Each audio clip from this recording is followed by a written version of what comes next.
Let's talk about demons, specifically Daemons. Now, everybody have a general understanding of demons, Daemons, whatever. And how should I say?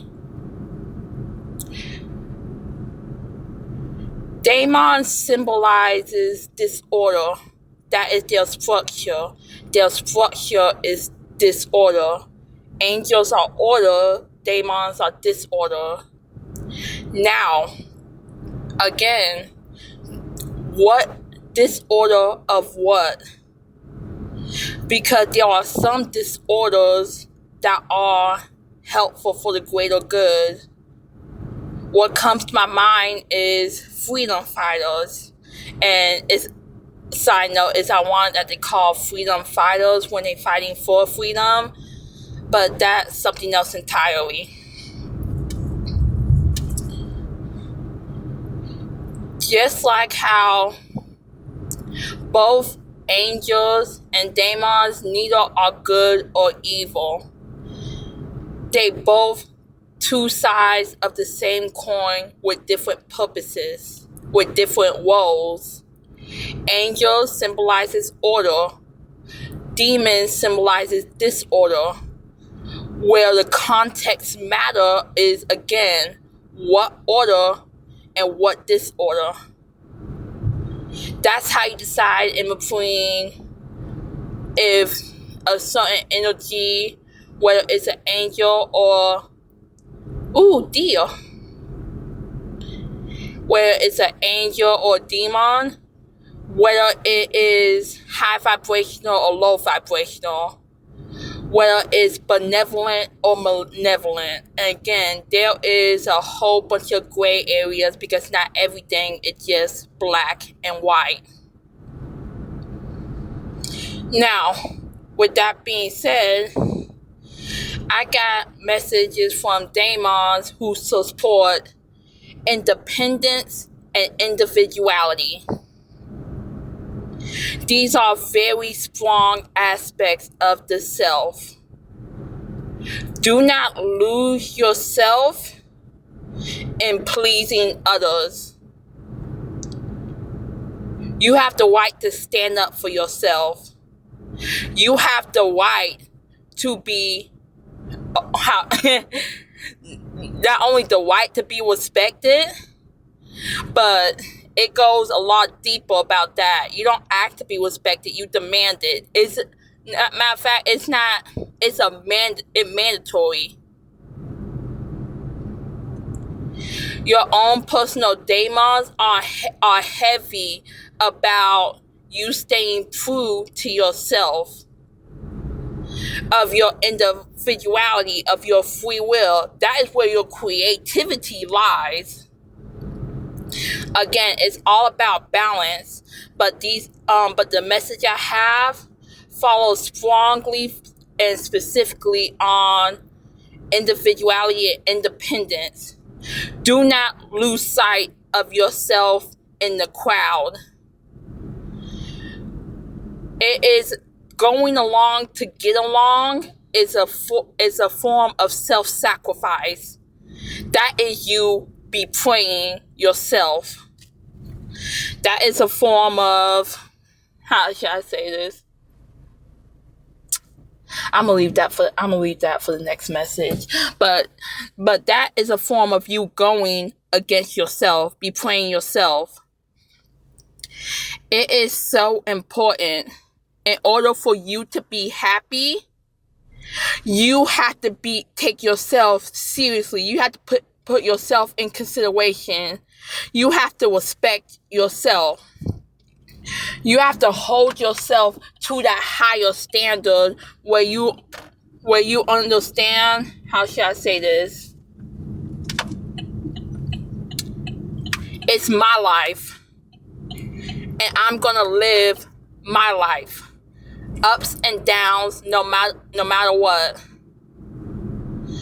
Rather than choosing to conform to the community and live the life that is given to you, that quote unquote, you are told you are supposed to live.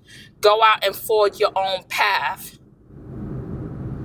Again, all within balance, because yes, you can learn from your community, but just because something works for someone else, do not mean it automatically applies to you. Sometimes we all have to experience our own lessons, because people can go through the same lesson but come out different from that same lesson. Have different experience, have different outtakes, have different processing. So that's why it is so important to have your own experience. Your uniqueness is vital. There's a reason everybody is not the same. There's a reason why it's only one you. Order has its place, but so does disorder. And how it works is, when you find yourself in the order, it is okay to change your mind. It is okay to change. It is okay to change. And an order that may have been for you, you may have disconnected or fallen out with it, or it's no longer for you for whatever reason. So you have to embrace that over here, this order, to break away from that order in order to find order from you. There are different sets of angels. There are different sets of demons. Order and disorder, again. And throughout life, you will change orders and you will change disorders. That is normal. That is growth. But in order to continue growing, you cannot stay with something just because it's familiar. That is where your Daemons come in. Those inner aspects of you, that inner shadow that the world will try to tell you to repress because it's unacceptable. Do not let anyone tell you that a certain part of you...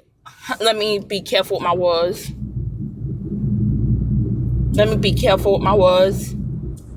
But do not let anyone try to force you into a mold that is not for you.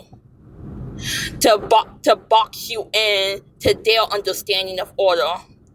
If you feel constantly boxed in, that is when over here your inner Daemons are calling forth your disorder in order to break away from what do not serve you, in order to find what does. In order to find the new order, you have to embrace your disorder. They both go hand in hand. Neither are good or evil. They both have their own purposes.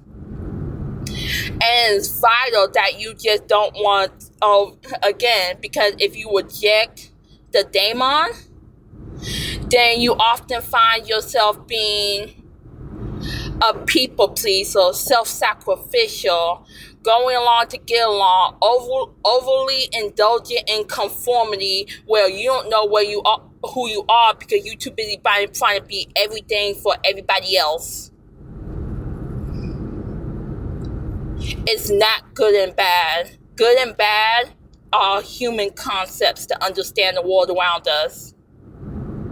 When we all know from living life, it's much more complex than that. There's a lot of gray area in between the polarities.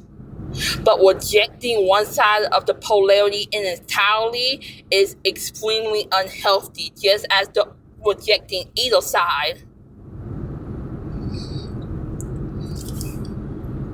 I know from religious programming this sounds scary.